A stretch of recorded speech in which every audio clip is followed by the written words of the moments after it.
بسم اللہ الرحمن الرحیم۔ واجب الاحترام معزز سامعین و حضرات، السلام علیکم۔ آج کا بیان بنی اسرائیل کے دو بھائیوں کے متعلق ہیں۔ بنی اسرائیل میں دو بھائی تھے جن میں ایک مسلمان اور دوسرا کافر تھا۔ دونوں دریا کے شکاری یعنی مچھلیوں کا شکار کرتے تھے۔ کافر بت کو سجدہ کرتا، لیکن جب دریا میں جال ڈالتا اس قدر مچھلیاں آتی ان کو کھینچنا مشکل ہو جاتا، مگر مسلمان کے جال میں صرف ایک مچھلی آتی اور اسی وقت صبر کے ساتھ خدا کا شکر ادا کرتا۔ اتفاقاً ایک روز اس مسلمان کی بیوی اپنے مکان کے چھت پر گئی تو اس کی نظر کافر کی بیوی پر پڑی جو بہترین لباس سے آراستہ تھی۔ یہ دیکھ کر اس مسلمان کی بیوی کے دل میں وسوسہ پیدا ہو گیا، کاش میں بھی ایسی ہوتی۔ تو کفار کی بیوی بولی، تم اپنے شوہر کو آمادہ کر لے کہ وہ بھی میرے شوہر کے ہمراہ بت کی عبادت کرے، تاکہ تو بھی میری طرح مالدار ہو جائے۔ یہ سن کر مسلمان کی بیوی کچھ غمزدہ ہو کر نیچے آئی، اور جب اس کا شوہر گھر آیا تو بیوی کی حالت دیکھ کر دریافت کیا۔ آخر بات کیا ہے؟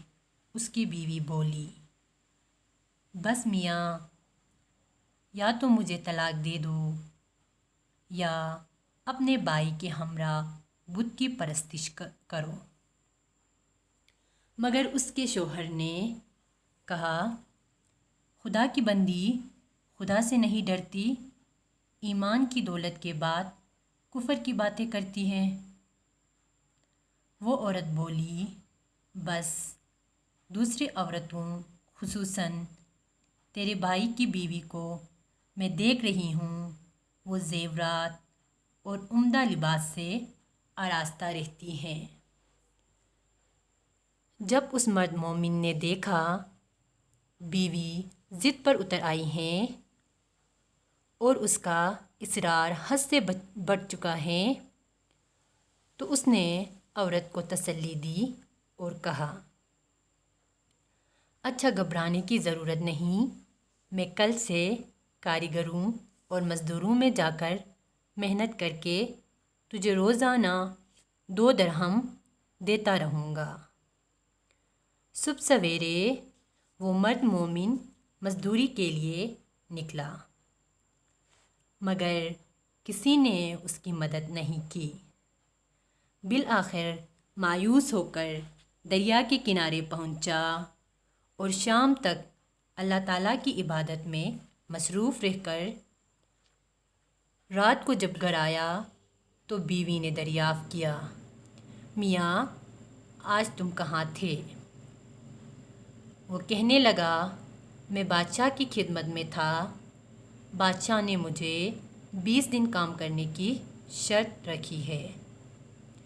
اس کی بیوی بولی، آخر وہ بادشاہ تمہیں کیا دے گا؟ اس نے جواب دیا، میرا بادشاہ بڑا کریم ہے، اس کے خزانے مال و دولت سے بھرے ہوئے ہیں، وہ مجھے وہ دے دے گا جو میں چاہوں گا۔ چنانچہ اسی طرح وہ اپنے رب کی عبادت میں مصروف رہا۔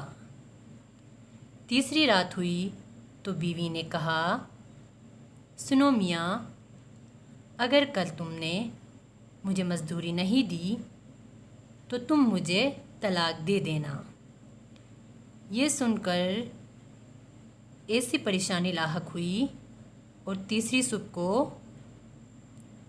اس نے یہودی کے پاس کام کرنا شروع کیا۔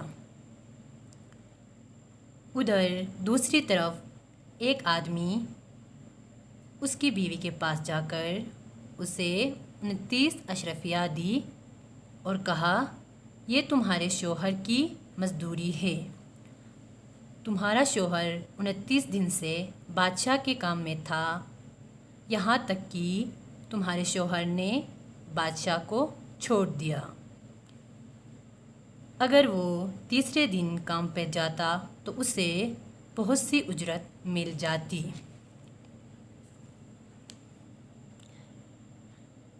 لیکن وہ یہودی کے پاس چلا گیا۔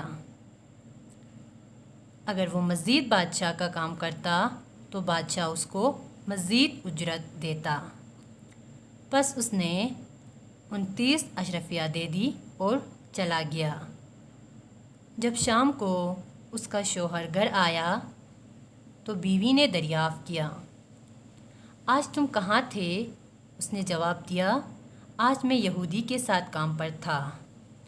اس کی بیوی نے کہا، آخر تم بادشاہ کی خدمت ترک کر کے دوسروں کی خدمت کیوں کرتے ہو؟